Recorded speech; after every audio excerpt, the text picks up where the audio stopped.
Hey subscribers, I brought the late 1920s 7.5 horsepower Fairbanks Morse Z in the shop. I'm gonna see if I can get the engine running.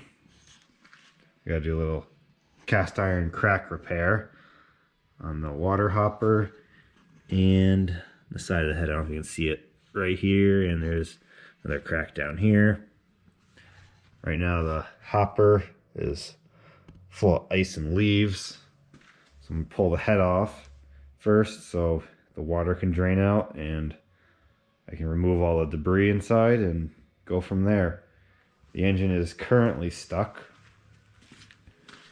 Piston is unfortunately most of the way up in the bore. Makes it harder to get out. Hopefully the front half of the bore is good. I can bring the piston out through the head. At least the good thing about working on these old engines is they weren't subjected to harsh elements like vehicles are, salty roads and whatnot. So everything comes apart pretty easily for the most part. Pulled the head off and doesn't look too bad in here. The head and the mixer down there on the floor so they can dry out. Now I guess I'll try to get that piston out. Good thing I pulled that off because the mag is froze right up. I don't want to hurt that or break some teeth off. I also found this quite interesting. An old repair. Looks like mounting tab broke, so somebody bent up a piece of steel and put a bunch of screws in it to hold it in place. I love old repairs like that, especially when they're nicely done.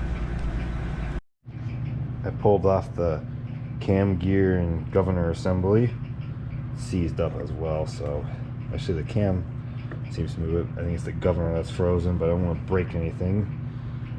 I'll try to get the piston out, so just get it out of my way. Vacuumed out the leaves and chewed up acorns that were in here and in the bore, and I sprayed the back of the piston with penetrating oil. So hopefully I can get this thing to move. Sometimes you gotta undo the connecting rod and use the crankshaft as a hammer to pop it free. So I wonder if it'll come by itself or I'll have to do that. Well, I got the crank to move. I had a 4x4 just like this and I whacked it right here with a sledgehammer. And now piston is broke free. I'll still pull it out so I can hone out the bore and make sure the rings aren't stuck. Here's a little trick if you have a cotter pin that's being difficult to remove. All you need is a pair of linesman pliers and just grab it with the cutters and using leverage you just pull it right up just like that and then destroy it. I just wanted to demonstrate the trick of using the flywheels and crankshaft as a hammer. Now the piston isn't really stuck here at the back like it would have been if it was rusted in place, but it's a little stiff. So all you do is, if you can, loosen up your bearing cap. Sometimes you gotta take it completely off to get enough momentum.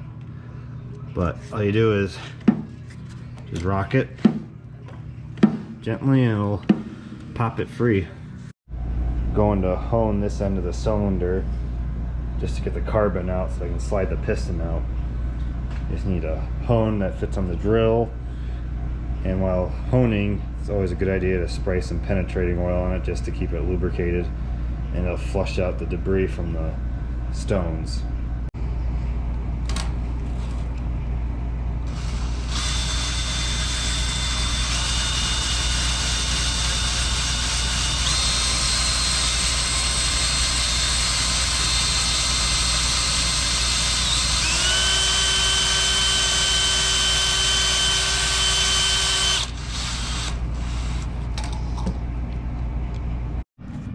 Didn't take much to remove the carbon, so now I'm gonna undo the bearing cap all the way and slide the piston out.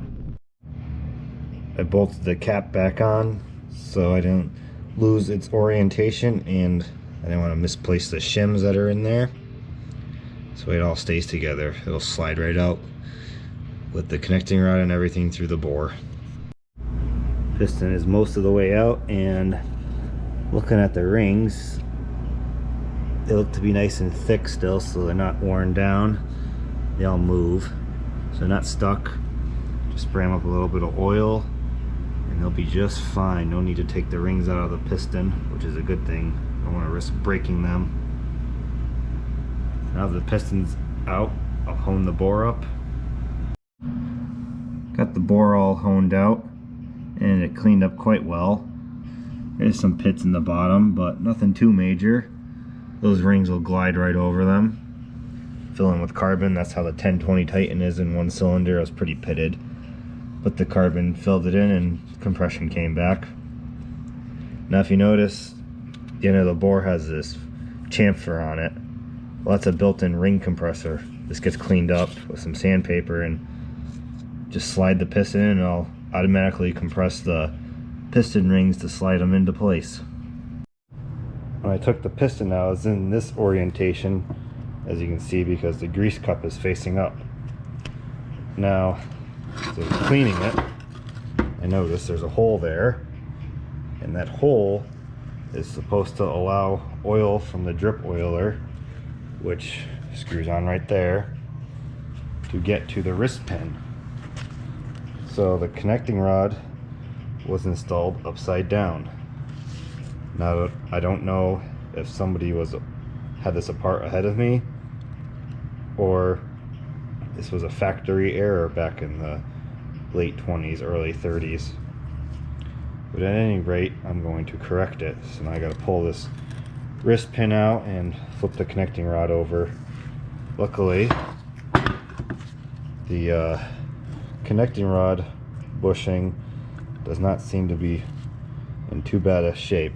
Well, this is rather interesting. I got the wrist pin out. This little piece was stuck in that hole, just like that, which is the end to this pin that holds the wrist pin in place, and it's also bent, and that piece mates up perfectly to this end where it's broken off.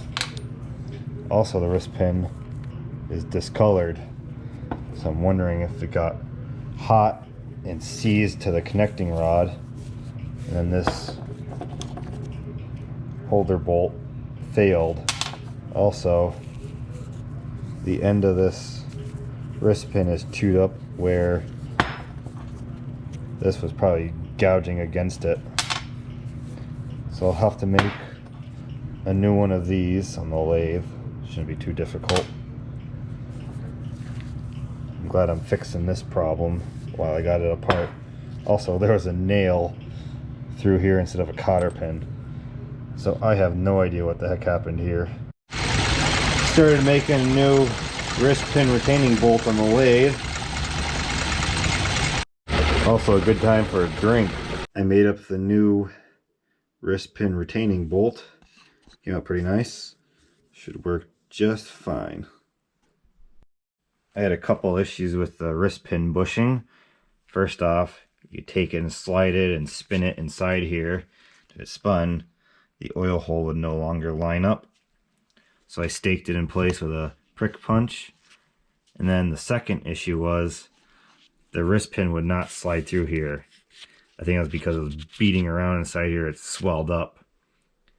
So I was honing it with my brake hone, and one of the stones broke. So I had to improvise. I took a 1 3/8" hole saw, wrapped some tape around it, and then wrapped a 80 grit sandpaper pad around it and honed it with that, and that worked like a charm. Got it nice and tight, and now the wrist pin slides right in like it's supposed to. Piston and connecting rod are all assembled, and that is one happy wrist pin now. Glad I took my time and made it right. Piston, crank, and connecting rod are all connected again. Piston slipped right in because I cleaned up that built-in ring compressor right there. Also made sure the ring gaps alternated on the piston. You don't want to have them all lined up and then compression will leak through there. Greased everybody up back here. Seems to spin over real nice now.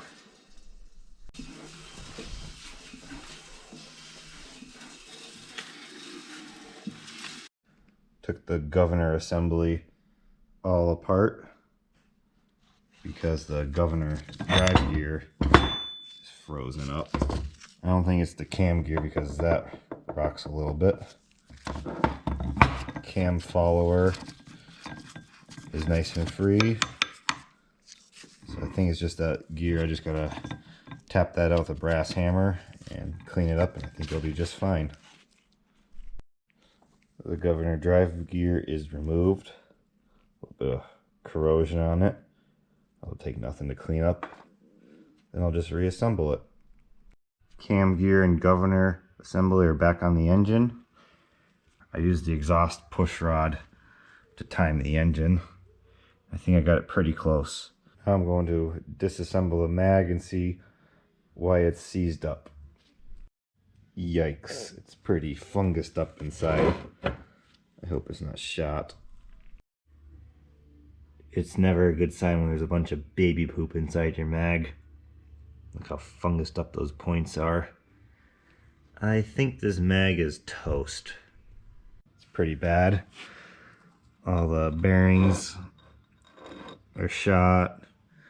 Spring for the points is broken. It's just, this thing's just a mess. Luckily there's one on eBay for 150 bucks that makes spark, so I might just buy that. But for now I'm going to take the one off my other Fairbanks and just slap it on here to see if it'll run. Decided to move on to the head, and having a valve spring compressor is very handy for when moving the exhaust valve spring retainer clip. The valves are removed from the head and the seats look good, the valves look good, so I'll clean everything up, lap them in, and the head just needs to get these cracks repaired. Then I'll be good to go.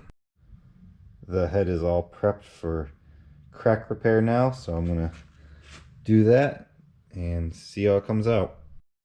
The head is all back together with valves. I lapped them in. Repairs are done to the crack. I also cleaned all the nasties out of here. That was a disgusting job, but it had to be done. Made up a new head gasket, just like the original, except it's out of fiber instead of copper. I just tapped it off with a ball peen hammer. And for these little holes for the water jacket, I just laid the original one over it, and I sharpened a piece of pipe right here. Just whacked it with a hammer, and it cut the holes. Worked perfectly. Head is installed, and this sucker has some compression. It's always a good sign when you rock the flywheel and it bounces back. You know, then it'll have enough compression to run. I ended up stealing the mag off my 5-horse Fairbanks just to see if this will run. And I rebuilt the oiler. So I'm going to dump some gas in the primer tank and see if it pops. And it fired right up. Must have guessed pretty good on the timing for the exhaust valve and magneto.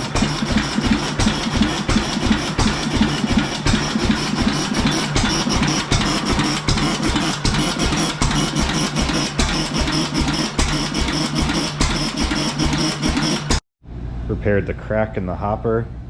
I just brazed it and ground it down, and it gave it a really cool effect. I'm really happy with the way it looks. Sometimes you just better to not hide the repair, but embrace it. Finished up a few details on the Fairbanks Morse. I made a new drawbar for it and stained it. Copied what was left of the original. A new footboard and a new toolbox and seat based on what was left of the original. I had this bracket and this bracket So I made this one and this one. I also got a new spring for the throttle because the original one was broken. And I had to make a new governor linkage because this one, which is the original one, held it at like a quarter throttle. So it'd make it run too fast and it'd bounce like crazy. So my new one is adjustable. And I try to adjust it so when the governor is all the way out, which is here, the throttle plate is closed all the way. That'll make it run nice and slow. So I'll start it up and show you guys.